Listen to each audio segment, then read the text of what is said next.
In this brief video tutorial, we will walk through the steps of completing our first SIMnet project. Once you click the link from Blackboard, you immediately arrive at the SIMnet project window. The name of the project appears in the upper left corner of the window. And over to the right along the same line, you will see the start date, the due date, and the end date of the project. The due date represents the last day and time that you will receive full credit. The end date is the last time the project is available, but you have an automatic 12% deduction for being late.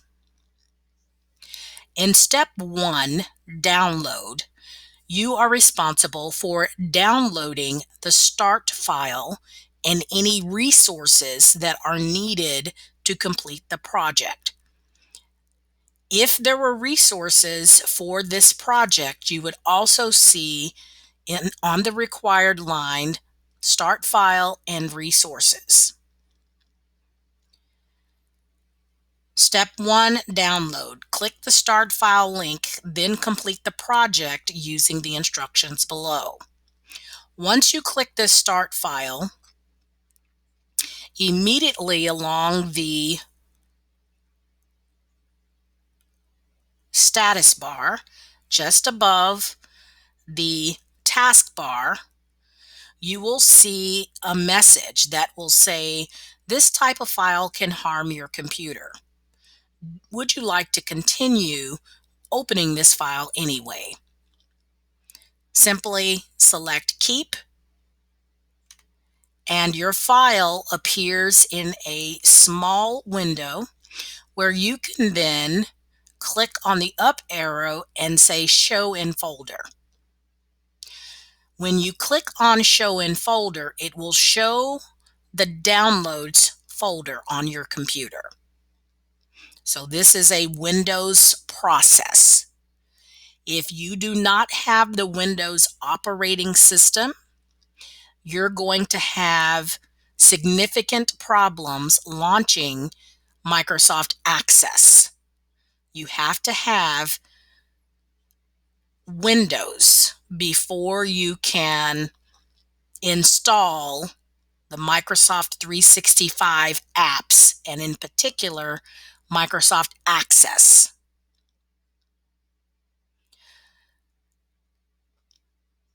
Once you click Show in Folder, you will be able to see your downloads area.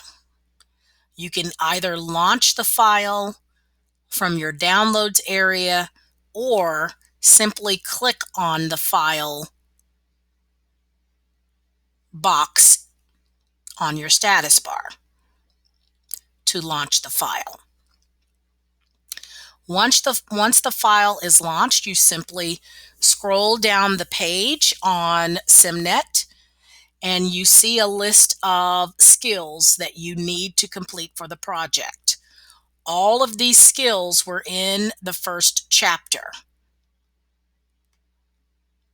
So as you completed the Let Me Try activities, these activities you're expected to know how to do before you launch your file.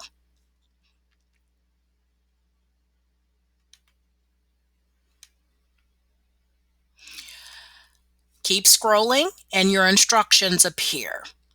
It says open the start file. Well, we just did that, so you can click the open checkbox and it immediately moves to the second set of instructions. If necessary, enable active content by clicking the Enable Content button in the message bar. Whenever you open any database file, a database can contain viruses, so you're automatically going to get that message. So you just have to click on Enable Content.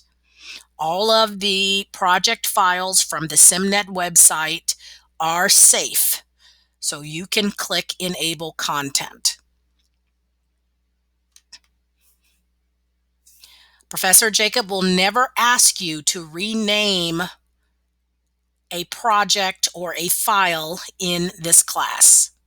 So step 3, anytime you see anything about renaming a file, just simply click and move to the next one.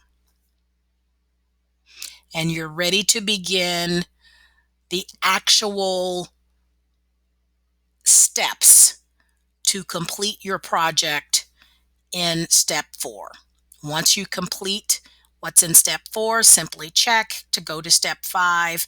And as you complete each step, you simply check off that you've completed it.